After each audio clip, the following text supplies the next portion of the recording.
Prvi utisci. Mislim, ja sam odgledala Mek prošle godine i meni je bilo odmah jasno o kakvoj se produkciji radi. Zato i rekla sam još prošle godine, ove godine moram doći na Meku. U moje 4 minuta dok budem pevala, uživat ću maksimalno. Došla sam sa svojim bendom, nastupit ćemo uživo, znači onako kako se to dešava na mojim koncertima.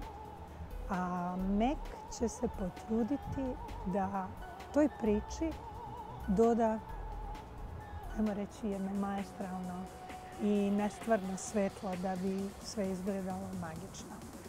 I jako je dobro što postoji Mek, što postoji jedna ovakva noć u kojoj na jednom mjestu staćemo svi nas, bez obzira koju muziku pevamo, kakvu garderobu nosimo, kako pričamo.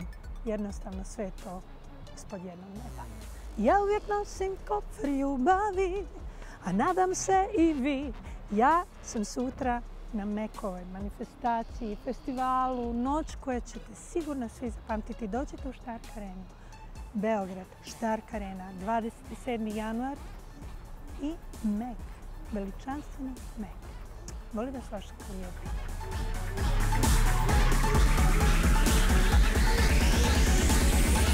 Produced by Sky Music.